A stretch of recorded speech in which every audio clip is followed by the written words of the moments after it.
Hi, I'm Bill Osmulski with the MacIver Institute. Here at the MacIver Institute, our focus has always been on picking apart state and local budgets and telling everyone what's wrong with them and how they can be better. So recently I was asked to talk about where the money goes when government gets its hands on it. Well, the easy answer is government pretty much just throws it up in the air and hope it lands someplace and does some good. But you deserve a much more thorough answer than that. That's why you're here, so let's get right to it. The newly minted Department of Government Efficiency, DOGE, expected to lob a shattering blow at federal bureaucracy and redundancies. Elon Musk and Vivek Ramaswamy both tapped as co-leaders. Listen to this. Over $500 billion that's spent every year right now was not even authorized by Congress in the first place. They can't even tell you where it goes. We've talked a big game for 40 years about cutting the federal government, about reducing the scope of the federal government. Politicians haven't been able to do it. And so Elon and I, we're not politicians. We're businessmen. We're coming at it from the outside. Lawmakers reportedly discussing a variety of cuts targeting the education department, redundancy in the government workforce, and government employees working from home. Musk sharing this photo reportedly showing a Veterans Affairs manager working while soaking in a bathtub. The suggestions have been all over the board. I wouldn't say that there's been a single common narrative yet. See, that right there is the real problem. It is so easy to come up with ideas and examples of government waste. John Stossel's made a career out of it, doing a great job. Shrimps on treadmills and weird government grants and projects like that. Rand Paul, every year he's going in front of the Senate committee when the National Science Foundation wants a new grant, and he lists off all the crazy experiments that they're spending money on, gerbils on cocaine, weird stuff like that. Even at the state and local level, I mean, this is like shooting fish in a barrel. The MacIver Institute used to love coming up with these lists. They're fun. They get people excited and talking. Here, the problem is they get absolutely nothing done, though. Rand Paul will even tell you every year when he does his presentation about how, we keep funding this stuff. Every year I come up and I give you all these examples, and the National Science Foundation comes right back the next year and we give them another bag of money. So we've changed our approach to government waste at the MacIver Institute recently. Now, first of all, don't get me wrong. I am rooting for DOGE. I hope that they're able to make the government more efficient, root out the waste, fraud, and abuse. Really hope that they have some success there. But here in Wisconsin, at MacIver, we're trying something different to develop strategies to improve government efficiency and eliminate waste. And it's all tied to the idea of making government run more like a business. And this is something we've all heard before. A lot of us have said it. I've said it. But the response is always something like, well, you can't make government run like a business. It's not in it to make a profit, or it's a monopoly, so it doesn't work like that.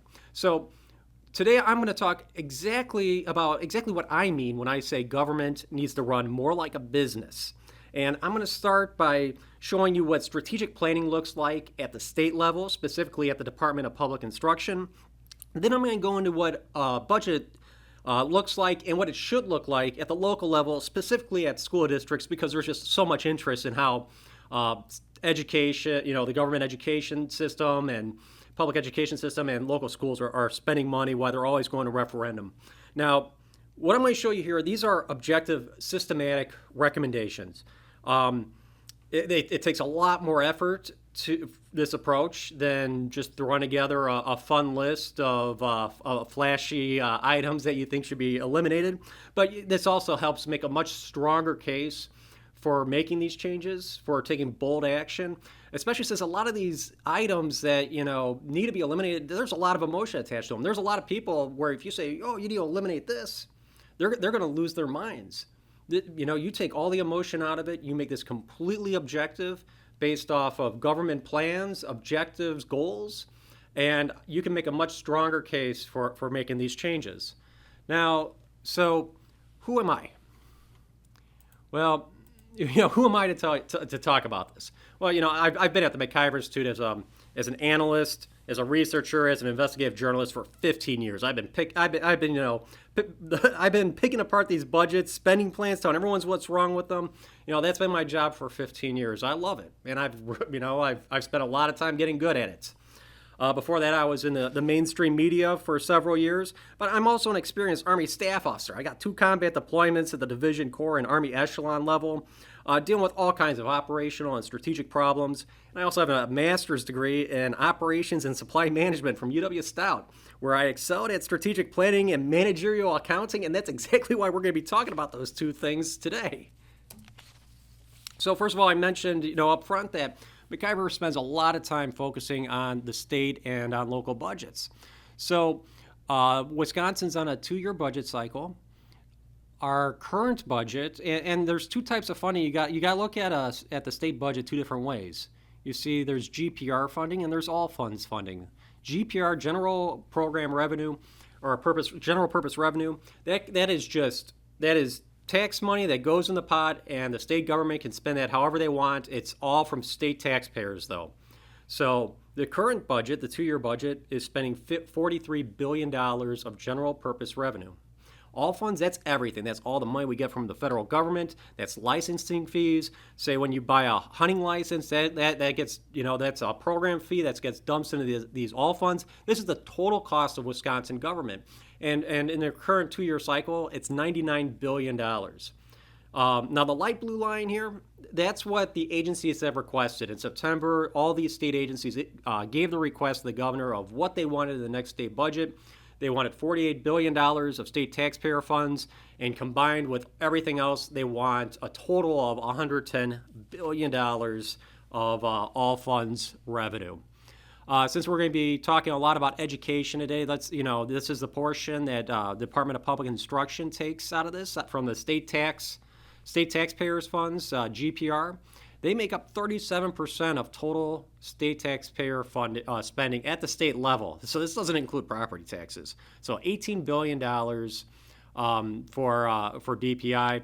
And when you look at all the extra federal and program revenue that gets thrown in there for all funds, they're up to $22.2 billion. That's 20%, 1/5 of the total state budget goes to education. So this is a really important topic, which is, again, why we're going to be using them as our example today. So strategic planning. This is strategic planning. It's a critical activity. This is what enables your organization to achieve its goals and to run as efficiently, as effectively as possible. Now, a lot of small business owners, you're a one-person shop. I get it. You probably aren't doing this, deliberately on paper and all that, but you're doing it in your head. You're doing it subconsciously at the very least. But when you're talking about having hundreds or thousands of employees, if you're not doing this, it's just a matter of time before everything falls apart. Everyone's running off in their own directions. They've got their own agendas. They got their own ideas of what they're supposed to be doing. Strategic planning really is a key component in running a large organization, and state government is a large organization. And there's a lot of different ways to conduct strategic planning. This is how I learned it, and I really like this method because it follows a structured process. Everything is nested together. It follows a logical sequence. So very defensible, and it makes a lot of sense to me. I think it's going to make a lot of sense to you as well. The first thing is when you're approaching strategic planning it's got to be collaborative. You need to bring all your stakeholders to the table. So it's not just one person, coming up with all these ideas in a vacuum. But I mentioned this is sequential, so we start off with our mission statement. And this is just a basic question. What do you do? What is your organization's purpose? If somebody asks you, what do you do for a living? You should be able to just give them your mission statement and they'll understand exactly what you do. Next, your core competencies. These are those individual things that make up your mission statement. Next, we have our values, and this is what people should come to expect from your products and services. It's going to tell them if you're a good fit for them. For example, an easy one is quality. If one of your values is quality, you're probably going to be a high-end and you're a retailer. You're going to be a high-end retailer. If it's economy or cost, then you're going to be like Walmart. And that whatever that value is, though, it needs to match what your customers expect from you, or you're going to have a big problem. Now, these things, after you've established what these 3 items are, then you You talk about your vision statement. Now, your vision is if you do your mission, your vision is if you accomplish your mission every day, do it really well. What are you working towards? What do you hope to accomplish? Where do you hope to be in 5, 10 years? And it's really about, it's got to be aspirational yet achievable. It's got to be definable. And it actually does have to be related to your mission statement. If you're a small business owner, your personal vision might be you're retired on a boat in 10 years, but that probably has nothing to do with selling widgets for a living. So anyway, after you've established what your vision is for your company or your organization, then you identify the goals that will if you achieve these goals, then you will have fulfilled your vision. And after you've got your goals, well, you need ways to identify when you've achieved those goals, and these are called objectives. These are like measuring criteria. They're objective, and when you've accomplished all these metrics that are in your objectives, well, then you've accomplished the attached goal. And finally, you have your initiatives. These are your projects, your programs, your departments, whatever those individual things are that are going to feed those metrics, that are going to accomplish those objectives, that are going to accomplish your goals, which will eventually fulfill your vision. Now, this is something they threw at me in school. I thought it was kind of juvenile at the time, but as I've been doing this, putting this presentation together, I realized just what a great visual this is. Because you see, you've got your tree, you've got your roots are your mission, values, core competencies, and that all grows into your vision and your goals, and from there it branches off into your objectives, your initiatives, your leaves, your branches, and those give those in turn feed and nourish the plants, the tree. There's nothing floating around in midair. There are no objectives, there are no initiatives, there's no programs, projects that are just kind of like floating out there. Everything needs to be attached to the tree in order to be serving the organization. If there's branches and leaves floating out there, they aren't doing any good. That's just waste. Now, how do I evaluate plans? Well, first of all, your mission statement. Does it describe what you do every day? Core competencies. Do these align with your mission? Values, do they match your customers' expectations? Vision statement, is it relevant to your mission statement? Is it relevant to your mission statement? Is it aspirational yet achievable? Will you know when you've actually achieved your vision? Goals, if you accomplish them, will you achieve your vision? Objectives, are they measurable? Will your goals be accomplished if you achieve these criteria? And initiatives, are all your initiatives tied to an objective? Everything has to be evaluated and measured, and everything needs to feed your goals, and all your goals need to be supporting your vision. So here's a quick example for you, a hypothetical. Let's say I start my own pipe cutting company. I got myself a pipe cutter and a pipe threader, and got to do a job for my neighbor, so now I'm ready to go big time. My mission, I quickly cut metal piping for tradesmen to order in small batches. My core competencies are measuring, cutting, and threading. My values are quality, precision, and speed, and my vision is to be the top pipe cutting vendor for all independent tradesmen in Milwaukee County. Here's how all the goals, objectives, and initiatives of my dream fit together. I need to increase sales, increase capacity, increase production. The objectives that directly support those goals, to increase sales by 1,000%, well, I need two new salesmen, and I need them to secure 20 new customers. Increase capacity, well, I need to hire and train 2 new cutters, and I need 2 workstations for them. And finally, I need to increase production by 1,000%, so I need to cut 500,000 feet of pipe a year. And the initiatives, these are all the different programs, or these are, in my case, these are departments that are going to accomplish those objectives. Everything is tied together. I know this is a really simple plan, but it's very clear, concise. Everything is nested together.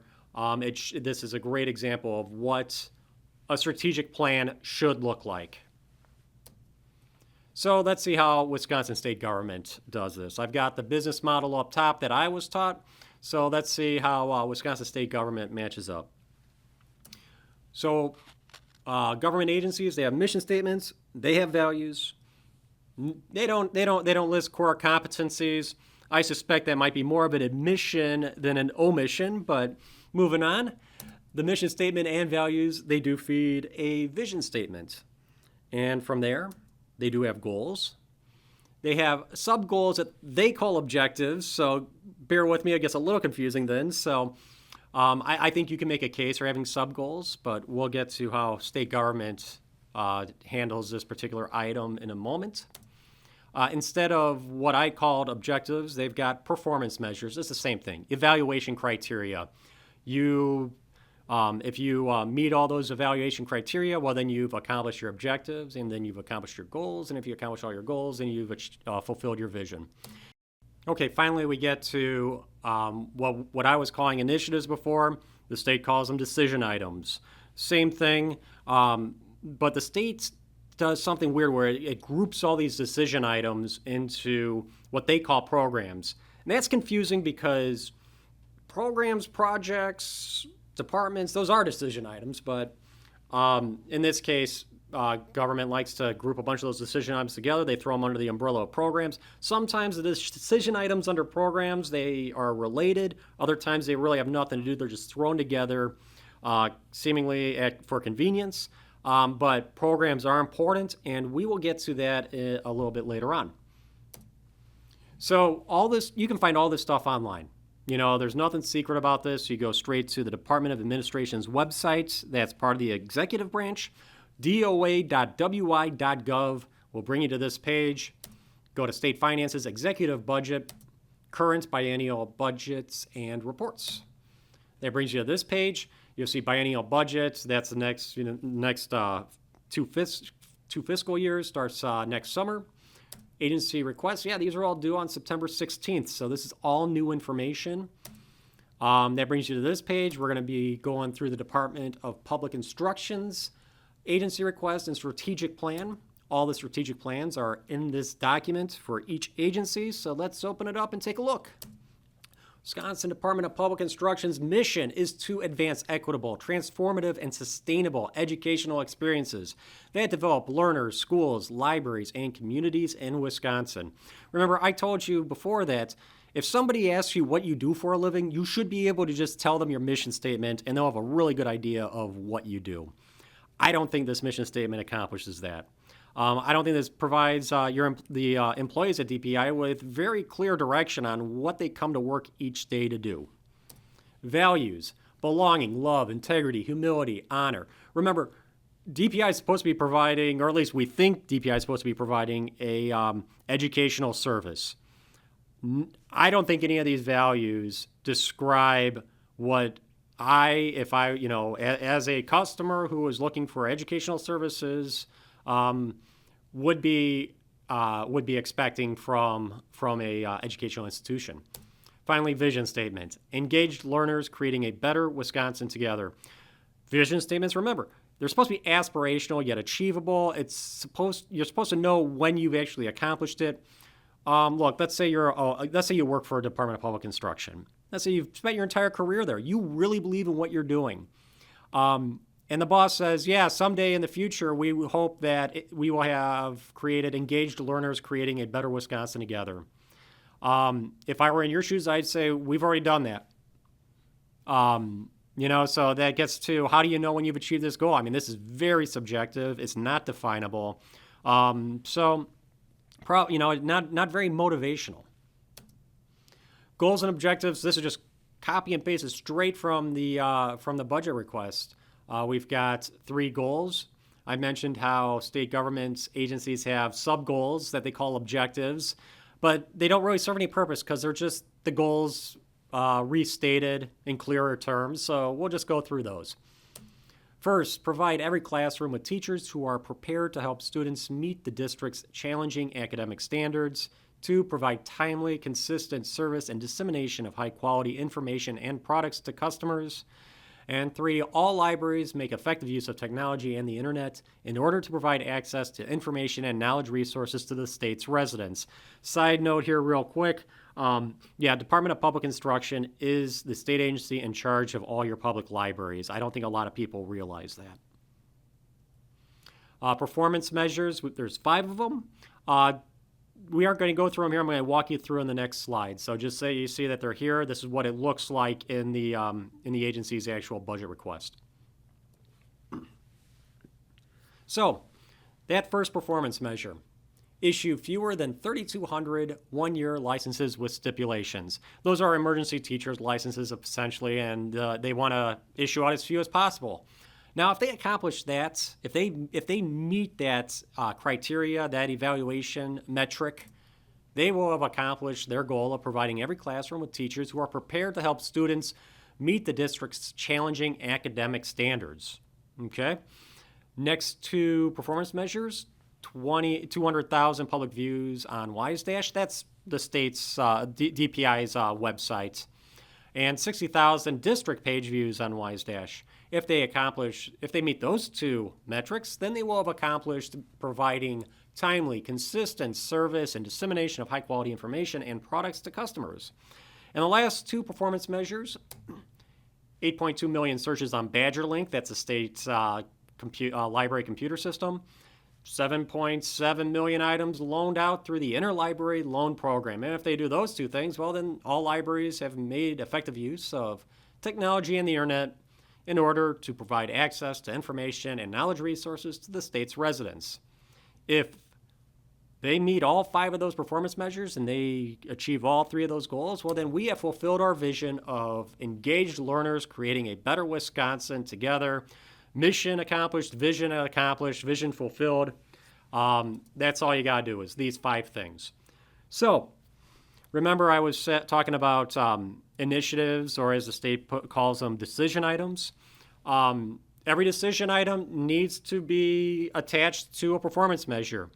You need to be, everything that you're doing needs to be evaluated, and those evaluation criteria need to be directly supporting your goals and helping you fulfill your vision. So out of these 5, so we've got 96 initiatives or decision items at the Department of Public Instruction, 96.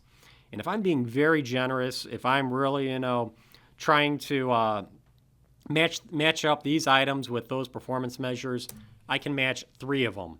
3 out of 96 are attached to these 5 performance measures. 3.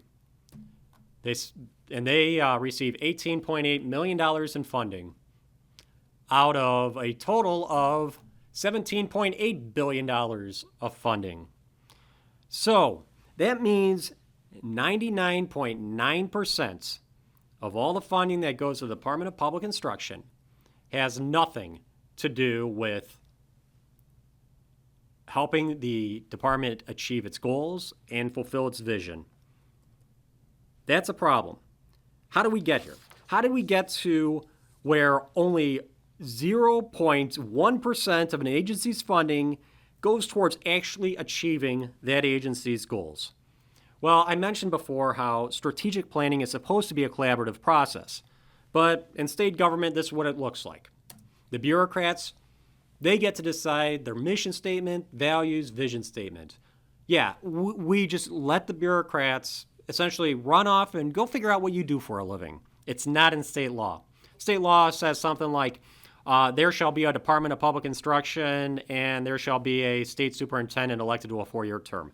That's really all the guidance that DPI gets. The lawmakers, what they're doing instead is coming up with all the different decision items.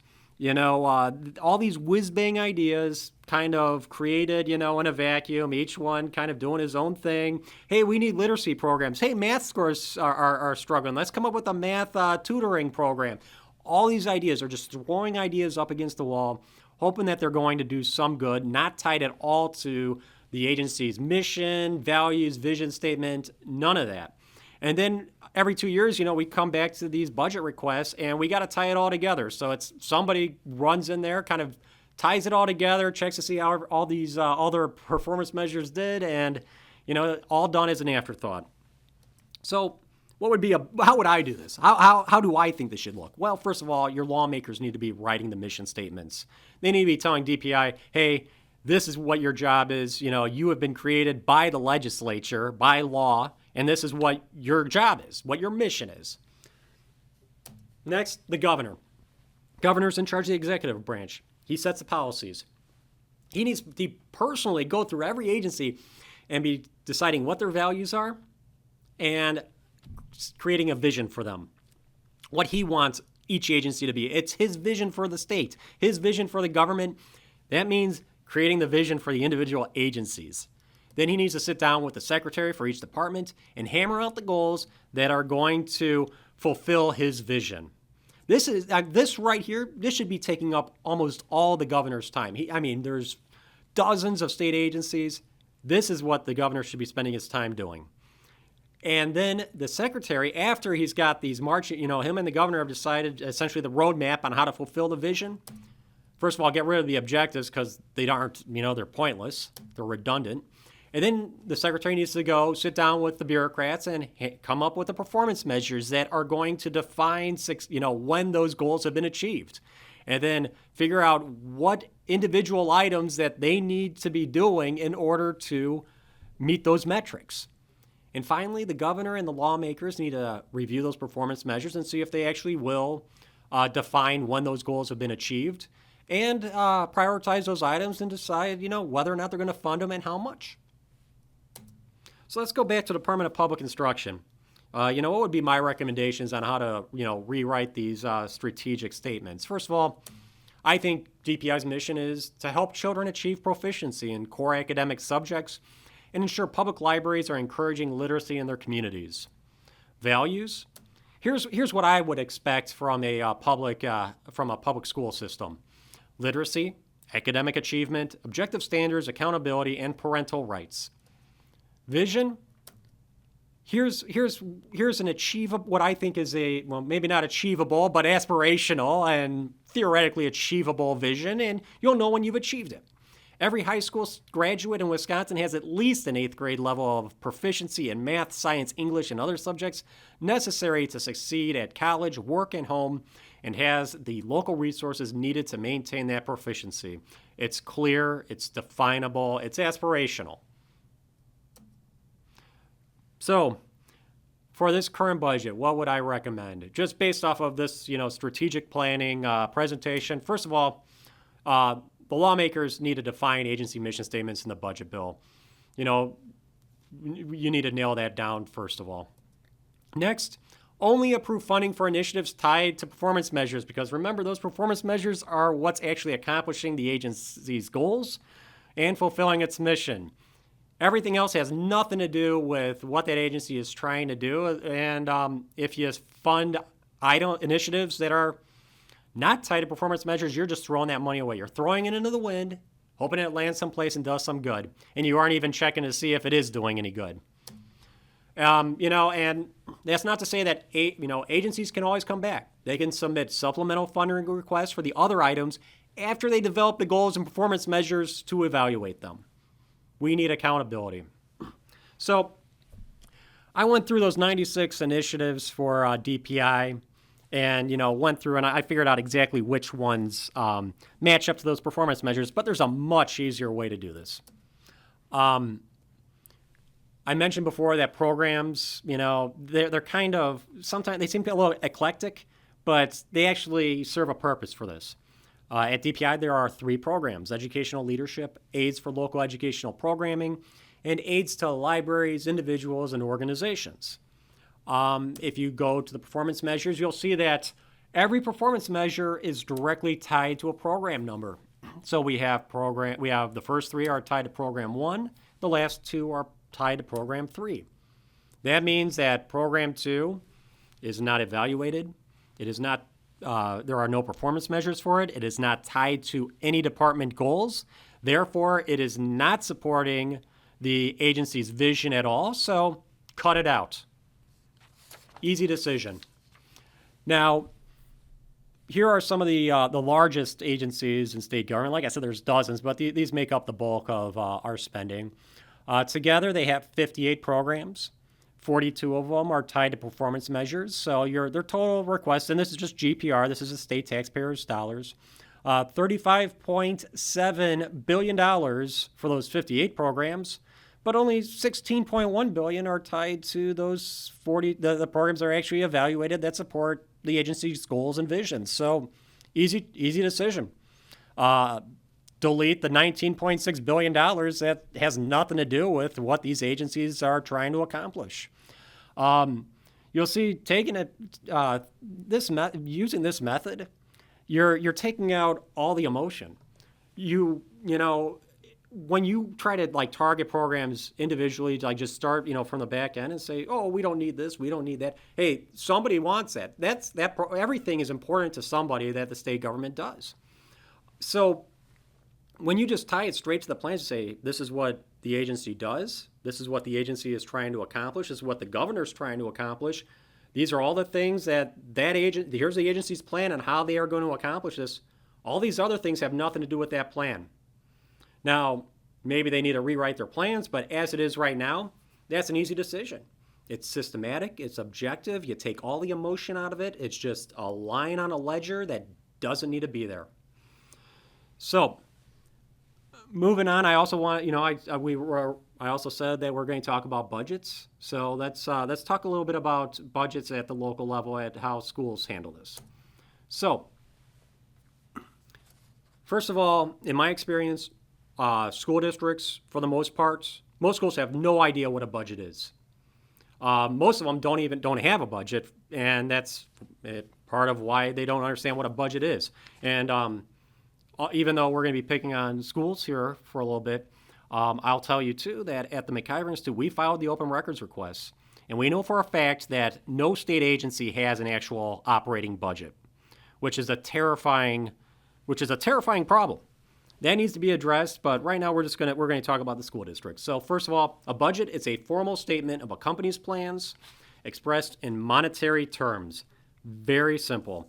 But where school districts go wrong, they don't understand that there's two different types of accounting. You have financial accounting and you have managerial accounting. Financial accounting, think about this, at home, for your household, this is you filing your taxes every year. The purpose of financial accounting is external. This is to comply with regulations.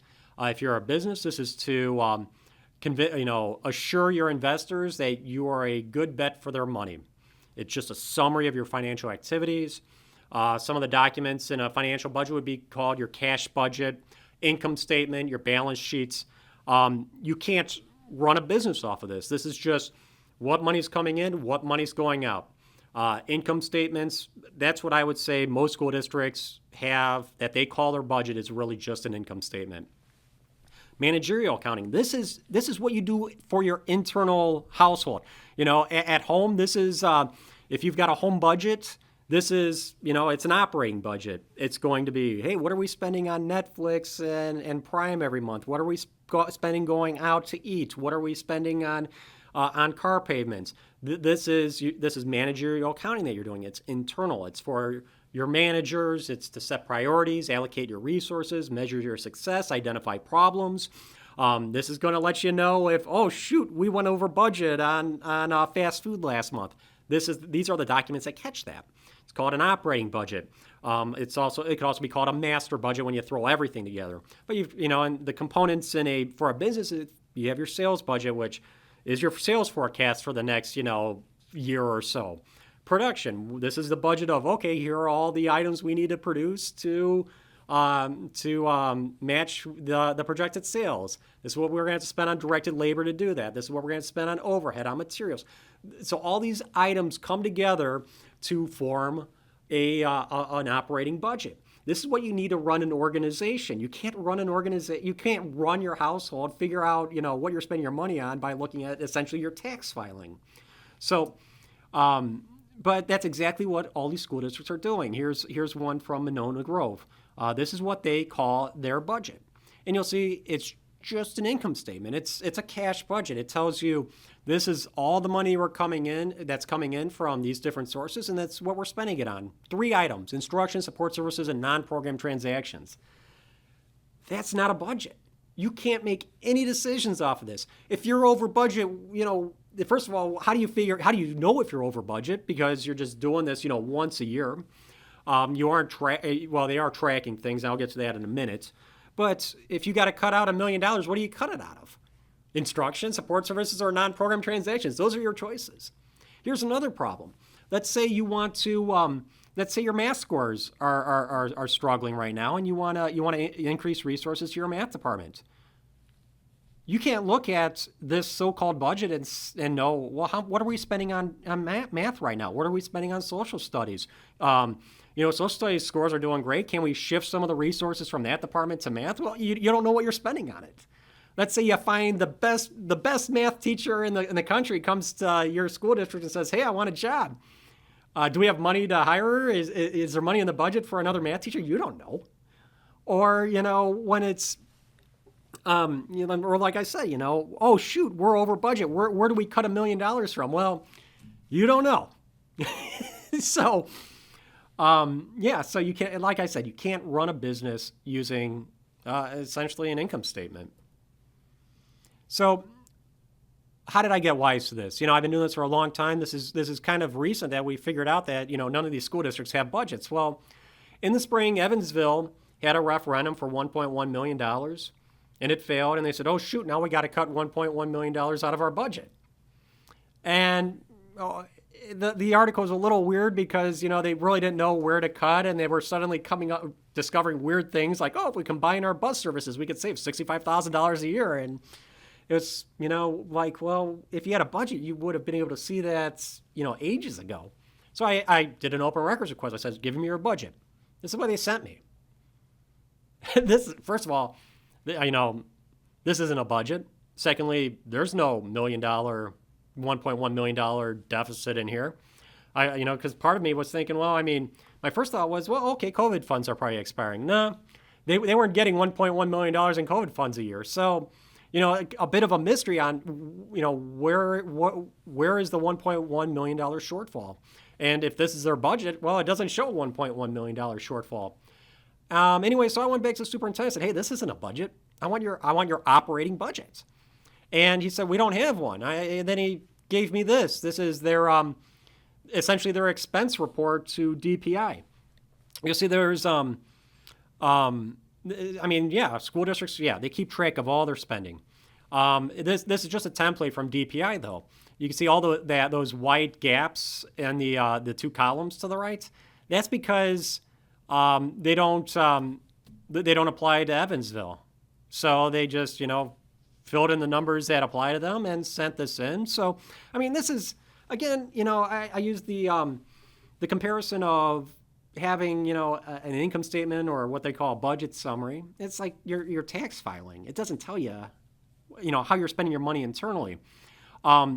Keeping track of your expenses, hey, that's a good thing. That's, that's like having a checkbook and, dutifully recording all of your transactions in your checkbook. But, that's tracking your expenses. It's not managing them. So that's a big problem. That I think that's a huge component about why school districts, first of all, you can never accomplish anything that you set out to do. You can't prioritize your resources. You can't set goals. You don't know if you're achieving your goals really.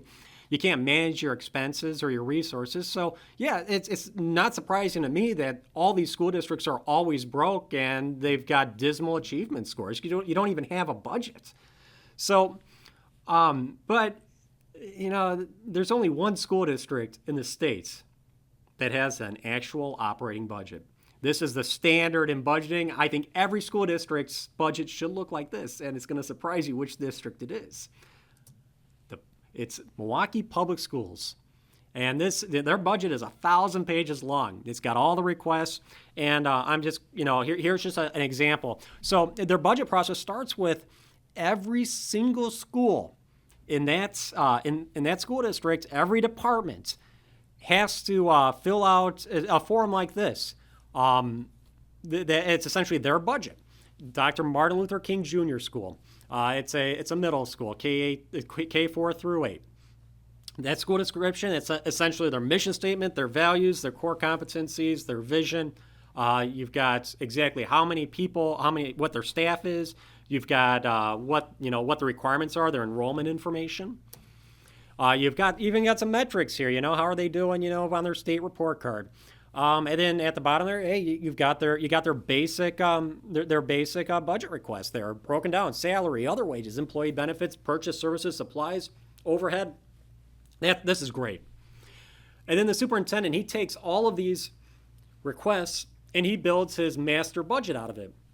And he doesn't just slap them all together. No, he groups them by by functional areas. All the middle. So Martin Luther King Jr. School goes into the middle school ledger. You can see he's got every single position listed out. How many of them we have? How many of them we want next year? How much we spent on them this year? How much we want to spend on them next year?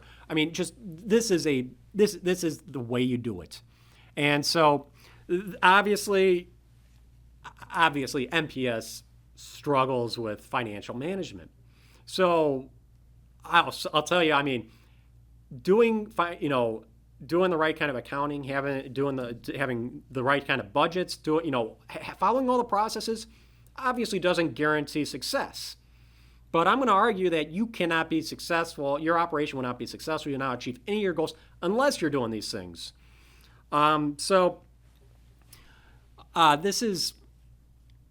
So, like I said, I mean, every school district in the state should be doing this. Almost none of them are. And then, not having budget discipline, terrible financial management, that leads to school districts always being broke, always going to voters for more money. And I mentioned before, like the Evansville, mystery. I mean, it doesn't make a lot of sense. At MacIver, we're constantly trying to, we pick and choose our fights with this. With school districts, because so many of them are always going to referendum because none of them budget and they're always all broke. So we can't do it all, is what I'm saying. And there's and school districts, they really pump out the misinformation when they want to get a referendum passed. I mean, the lies are just incredible. And in my experience, anything a school district tells you when they're trying to pass a referendum is suspect. You need to fact check everything, even the most things that might seem like the most basic, like we've got this many teachers or we've got this much revenue, or don't trust anything. You got to go to the sources, get the raw information, get the raw data. I'm going to give you an example of just a really easy way for you to do this. If your school district comes to you specifically with an operating referendum, they say, hey, we don't have enough money to run this school district anymore. We need more money. So this one is very recent. We have got Boston School District. They had a referendum for like $1 million or so this past fall. It failed. They're going to try again in the spring, of course, but they said that if it doesn't pass, we're going to have to dissolve. We're broke.